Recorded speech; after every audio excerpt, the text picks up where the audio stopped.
Hello everybody and welcome back to my channel. I'm sorry if you can hear the background. Today I am using natural lighting and so I have the window open. Also, sorry if you can hear a baby in the background. I have my son on my bed up here. He's just playing with his toys.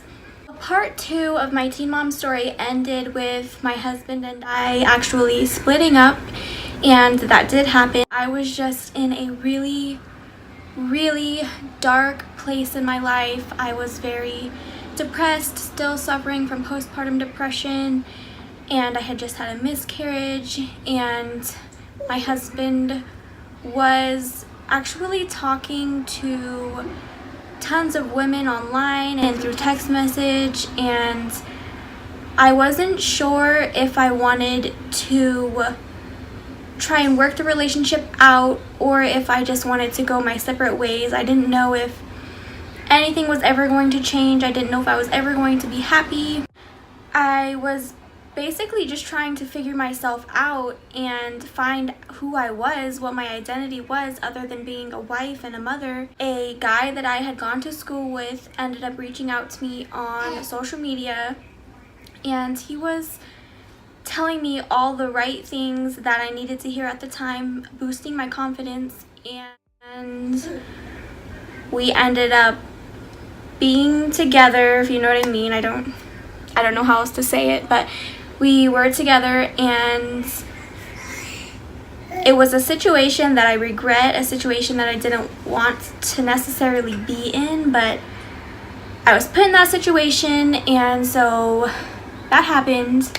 About a month after that had happened, I ended up getting back with my husband, and I'm gonna be 100% honest. At the time, I only got back with him because it was what was easier for me. It was just easier to try and work things out than to try and rebuild my entire life being a single mom. And we got back together, we were working on things were going really good. About a month after we had gotten back together, I had found out that I was pregnant again. And we were honestly so excited and so happy about it because it's like we had just gone through this really dark, low point in our life, and this was like the light at the end of the tunnel. It was like there was hope for us and for our family and our relationship. So I was really excited. We were really happy. We were so happy that we took a 4-hour drive to Huntington Beach in California, and we took some pictures in front of the ocean and we sent them to our friends and family, and that's how we announced our pregnancy. When we got back home, we knew that we needed more space if we were going to bring a new baby into this world. So we had actually moved into our first house together.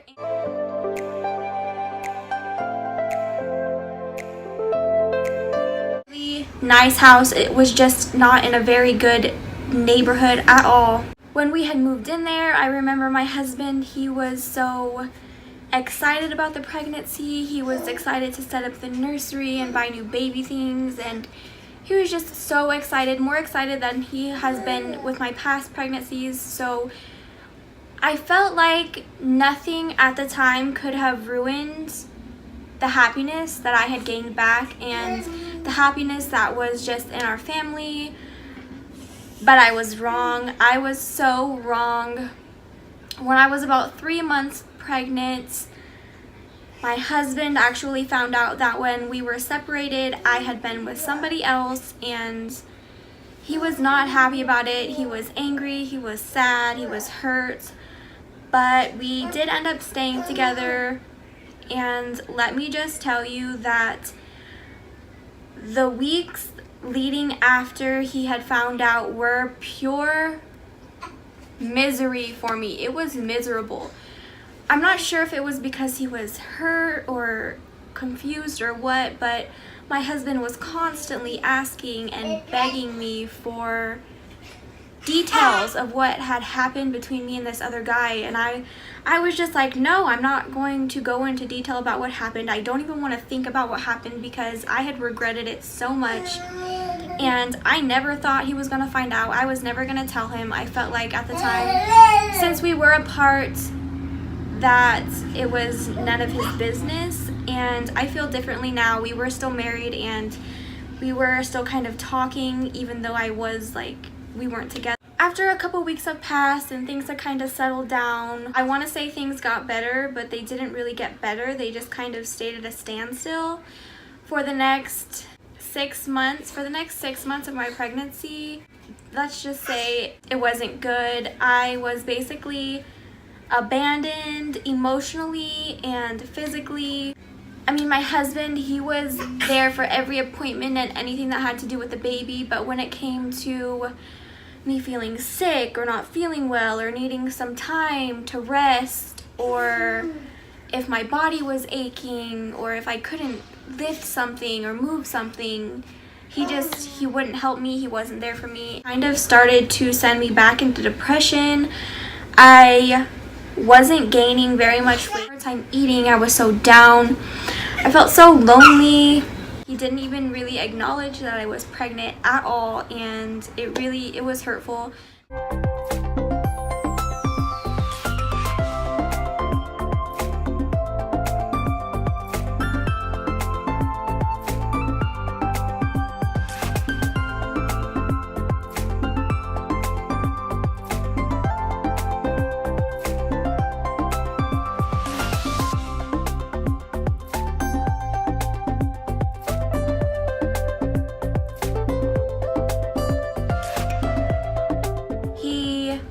Started to doubt if the baby was his, and even though I knew 100% that our baby was our baby, he still had doubts. When I was 14 weeks pregnant, we had a 3D ultrasound to find out the gender of our baby, and we actually had the ultrasound tech put the ultrasound picture in an envelope with the gender, and we gave it to my sister-in-law.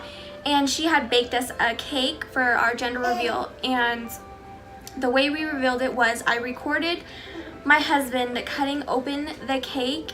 I sent the video to our family and friends, and we posted on the internet. We ended up having another boy, yes, another boy, 3 boys, kind of lightened the mood of everything. After that, we had 2 or 3 more 3D ultrasounds because I was not convinced that he was a boy at all. After it settled in that we were actually having a boy, I got so excited. I started going crazy, ordering so many things from Etsy, and I cannot wait for him to be born. I had actually had... Yeah? Are you want to be in my video too? Yeah?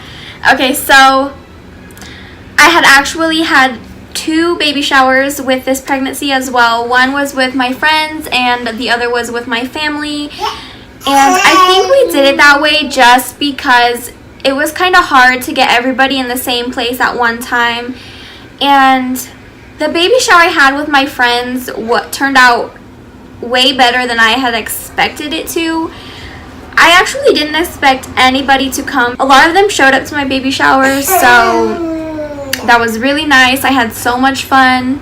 My best friend actually got stuck hosting it, and I'm so grateful for that. My second baby shower was with my family, and it was honestly one of the best days of my life because all 5 of my sisters were at my baby shower. We were all in the same place at one time. The 5 were adopted, so I think I've only seen each of them a handful of times in my entire life, and so it was so special having them at my baby shower. I wish that they could be a bigger part of my life. Maybe someday they will, maybe when they're older, I don't know. But a lot of my family was also there, which was really nice. I, at the time, didn't think that a lot of my family even wanted anything to do with me, and for them to show up to my baby shower, I was so grateful. We got so many nice gifts. A little bit after my baby shower, my sister ended up moving in with me, and it was honestly so amazing because I had somebody to talk to and hang out with, and I wasn't always lonely. Towards the end of my pregnancy, I had gone to the hospital a lot for kick counts because I wasn't feeling the baby move too much, and I think we did that about 2 or 3 times. My doctor ended up wanting to induce me on my due date. I think it was the 21st of October that I was due, and she had actually called me a few days before I was supposed to be induced. One moment. She had actually called me a few days before I was supposed to be induced, and she asked me if I wanted to go in that same night, and of course I said yes. I was excited for my baby to come, and the reason she wanted to induce me was because she knew that my previous labor was literally only a few hours long. She didn't want to chance anything since it was my third pregnancy. So I think we had to be in at the hospital at about 11 p.m. that night. And since my sister was already living with us, she just stayed home to watch the boys for me. To the hospital, the cafeteria was just closing, and I was so hungry. I had the sweetest nurse ever. Her name was Nurse Jewel, and she had actually gone to the store and she had bought me an entire meal and dessert with her own money, and she brought it back to me, which was so nice. I actually remember that she was supposed to be off at 7 a.m. the next morning, but she did not want to miss the birth of the baby, so she stayed almost an extra hour just so she can be there for the birth of my son, which was just amazing to me. I don't think there's many nurses out there who would even do that. I just adored her so much. I loved her so much. It was about 7:30 a.m. on October 16th, 2016. They came in and they checked me, and I was at 7 centimeters. I was stuck at 7 centimeters. I wasn't producing? Is that the word, producing? I don't know, but I was, all I know is I was stuck at 7 centimeters, and so they ended up giving me what's called the peanut ball, and you just put it in between your legs, and it's supposed to spread your hips and make the baby come down. So she gave me the ball, and the nurse told me that she was going to come check on me in about 30 minutes to see if I had gotten any further. So I was like, okay. And I swear it was only about a minute later, I started feeling so much pressure. I thought the baby was already coming out. So my husband's sleeping across the room on the couch, and I'm trying to yell his name as loud as I can while I'm in this pain because my epidural wasn't really working. It like halfway worked. It numbed it a little bit, but I could still feel everything. And he got up, and I told my husband that he needed to go get the nurse right now. So the nurse comes in, and she checks me, and she can already feel the baby's head. My doctor rushes in along with, it seemed like a million different nurses, and they're setting up the room. And I remember that it felt like they were setting up the room in slow motion. I felt like they were taking forever. Finally, it's time for me to push, and after about half of a push, my doctor tells me to stop. So I stopped, and she worked a little magic, and then the baby basically just delivers himself. Ryder Lee was born at 9:44 a.m. on October 16th, 2016.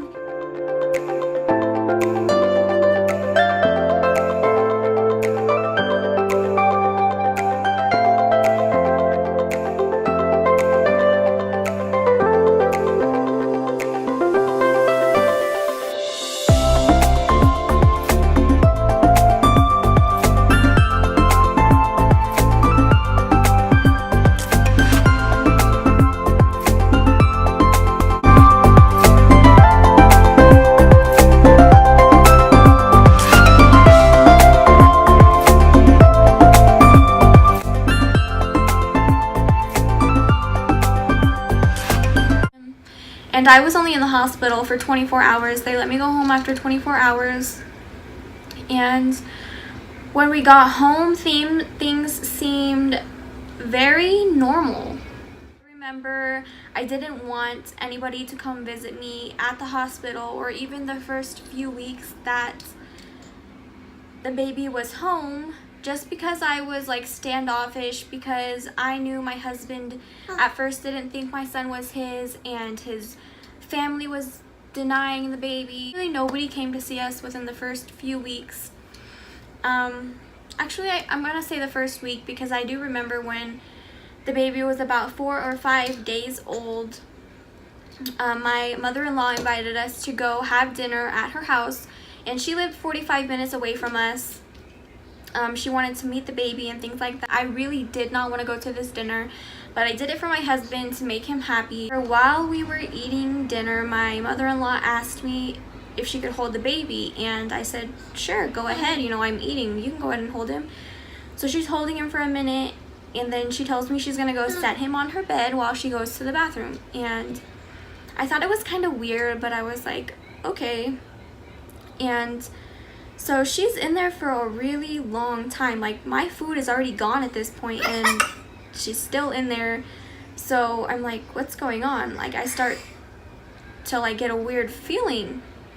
And I think it was the next day or the day after, my husband slipped up and ended up telling me that his mom had done a DNA test on my son. And I was just like, what? Are you kidding me? I was so angry about it because my husband had asked me to do a DNA test, and I agreed. I agreed that we can do one just for his peace of mind.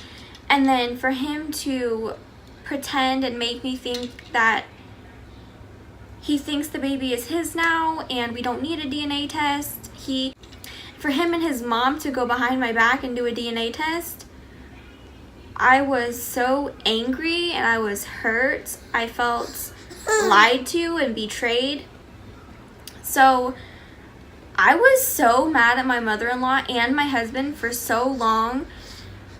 We waited 2 weeks for the results, and the baby was my husband's, which I already knew. After that, I didn't talk to my mother-in-law at all. And I was still so mad at my husband, but I ended up forgiving my husband. It's just something that you don't do that. Right after this had happened, we had this big Thanksgiving dinner, and it was my first year hosting Thanksgiving, so his family came and some of my family came, and it was a really nice time having everybody together. That's when most of them got to meet the baby. The next day, I wake up, and it's just like a normal day for me. I go downstairs, and I'm talking with my sister, and I remember going to wake my husband up, and he was already awake, just playing on his phone in the bed, and I asked him if he was going to come downstairs, and he said yes, he was going to get up and shower and get ready, and then he'll be downstairs. So a little while passed. I'm still downstairs talking with my sister, and he comes downstairs, and he started a fight, and it was over literally nothing. It was a fight about nothing, and he got so mad. I don't even know what he got mad about. It's like he had just came downstairs, started this fight just so we can leave, because he ended up taking the 2 older boys and he took them to McDonald's, and he was gone for about an hour, and I was like, whatever, I guess he just needs to blow off some steam. I'm not sure what's going on. He was at McDonald's for about an hour, and then he comes home and he drops the boys off, doesn't say a word to me, just brings them inside, and then he leaves again. That's when I started to think something was going on. He just kind of went MIA. He came back home and he told me that he was so sorry.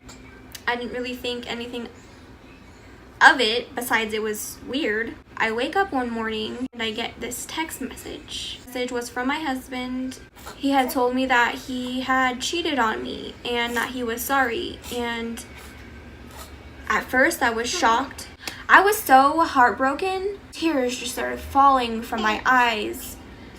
I started crying so hard. I hadn't even went and got my boys out of bed yet. I hadn't got them ready for the day. They hadn't had breakfast. I hadn't even got myself out of bed yet. Like, I'm about to cry just because it was so emotional for me. I just laid in my bed crying for so long. I think it was so emotional because I just had no idea. I didn't expect it. After this whole thing had happened, I found out that he didn't just cheat on me, that he was having an affair and it was with an older woman. At this time, my dad was there for me so much. It was the hardest time of my entire life. I honestly didn't think I was going to live. I was heartbroken and depressed. And I ended up moving out. I moved into my grandmother's apartment, which was a 2-bedroom apartment. And it was very sad. I didn't have a job. I didn't have anything. It was just me and my kids, and I didn't know how I was going to make it. I even got really close with his mom. I think this is kind of when me and my mother-in-law rekindled our relationship, because I was messaging her back and forth, trying to see if she could help the situation somehow. I just had hope. My husband had told me he wanted a divorce, and this is when I found out that it wasn't just cheating, that it was an affair. He was leaving me for this other woman. I had gotten the papers in the mail for a divorce. I didn't know anything about divorce or court or anything like that. My grandma had actually borrowed money from her boss to help me get a lawyer. Just realized that I'm a single mom now, and I need to get out there and I need to get a job. I need to get my life together for my kids. He was only making it easier for me to move on with my life. We had gone to mediation. At one of the drop-offs, there was an altercation and my husband ended up going to jail, but he was actually in jail on my son's 3rd birthday. I had to go to court to testify against my husband for the altercation that had happened. My kids needed a dad in their life, so I wanted my kids to have not only their mother, but their father. After the whole thing was said and done, my husband and I ended up getting back together. I think we had one more court appearance before the divorce was finalized, and we didn't go to it. It's almost as if the world and everybody in it was against us. People who were supposed to be my friends started online bullying me. Nobody wanted to be a part of our life anymore, and I didn't even care. I wanted my family back. So we were apart for 2 months, through Christmas, through New Year's, through my son's birthday. We had gone back together. I had moved back into the house. My kids looked so much happier with us together. About a month after we had been back together, I was feeling very sick and very nauseous, and I just didn't feel right. One day, without my husband knowing, I had taken a pregnancy test. Well, I'm going to have to end it there, and if you want to know what happens next, you will have to stay tuned for part 4 of my teen mom story. I hope you like this video. If you do, please give it a thumbs up and subscribe to my channel if you haven't already. Make sure your little bell notification in the corner here is turned on so you don't miss my next upload. Bye!